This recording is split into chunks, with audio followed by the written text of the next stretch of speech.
ഞാൻ ഇങ്ങനെ മേലക്ക് പിടിച്ചു കിട്ടും. ഹലോ ഫ്രണ്ട്സ്, ഇത് ഞങ്ങൾ ഉമ്മമ്മാൻ്റെ വീട്ടിലാണ്. ഉമ്മമ്മാൻ്റെ വീട്ടിലെ ചെറിയ ഒരു വീഡിയോ ആണ് ഇത്.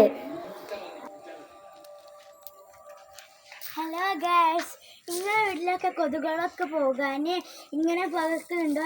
ഞങ്ങളെ വീട്ടിലൊക്കെ ഇങ്ങനെ പുകക്കുന്നുണ്ട്. പുകക്കണവരൊക്കെ താഴെ കമൻ്റൊക്കെ ചെയ്യുക. ഞങ്ങൾ കമൻ്റൊക്കെ നോക്കാറുണ്ട്.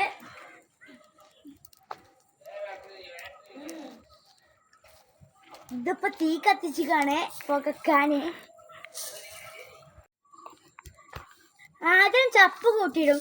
ചപ്പ് കൂട്ടിയിട്ട് കത്തിക്കും. എന്നിട്ട് ആ ചീമക്കൊന്നയുടെ ഇലൊക്കെ ഇട്ടിട്ടാണ് ഞങ്ങൾ ഇത് കത്തിക്കാറ്. അതുകൊണ്ടാണ് ഇത്ര. മറ്റേതൊക്കെ ഇന്നലൊക്കെ ഞങ്ങൾ കത്തിച്ചിരുന്നു. അതിൻ്റെ കാര്യമൊക്കെ അവിടെ ഉണ്ട്.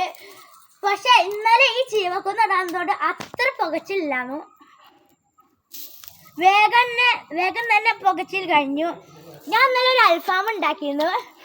അത് ഞാൻ ഇന്നലെ കാണിച്ചില്ല. അതുകൊണ്ട് ഇപ്പം ഞാൻ ഇങ്ങനെ പിടിച്ച അതിൻ്റെ ഉള്ളിൽ ഈ കൊമ്പിട്ടിട്ട് ഞാൻ ഉണ്ടാക്കുന്നു. കുറച്ച് അലി വെച്ചിട്ട്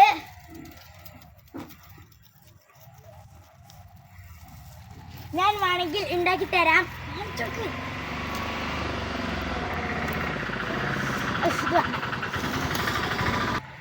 ഞാൻ കഴിക്കുമ്പോൾ അൽഫാം ഉണ്ടാക്കുന്നത് ഇങ്ങനെയാണ്.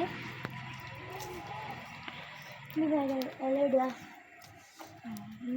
എന്നെ എടുത്തടാ. പിന്നെ തെച്ചിടെ കൊണ്ടുപോവാ. ഓരോ ഇല ആയിട്ട് ഞാൻ വെക്കാണ്. ഇത് വരുന്നില്ല. മതി. അൽഫാം ഞാൻ കത്തിക്കാൻ പോകുകയാണ്. ഓരോന്ന് വിട്ടിട്ടാണ് നിൽക്കേണ്ടത്. മാർക്കഥ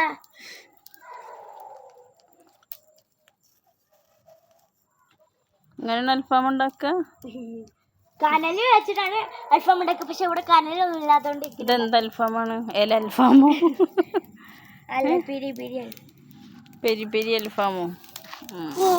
അൽഫാമിന്റെ കോലം കണ്ടോ ഗായ്സ്? പൊകഞ്ഞ് നോക്ക് ഗായ്സ്. പിന്നെ അൽഫാമായോ? എന്താണ് അൽഫാം? മുളക്കണ്ട. അല്ല ഇല്ല, മുളക്കൊടുത്തോളൂ.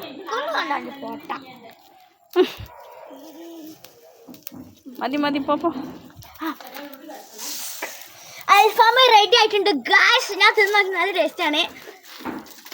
ആരെങ്കിലും ഈ ഇല അൽഫാം തിന്നിട്ടുണ്ടെങ്കിൽ താഴെ കമന്റ് ചെയ്യാം.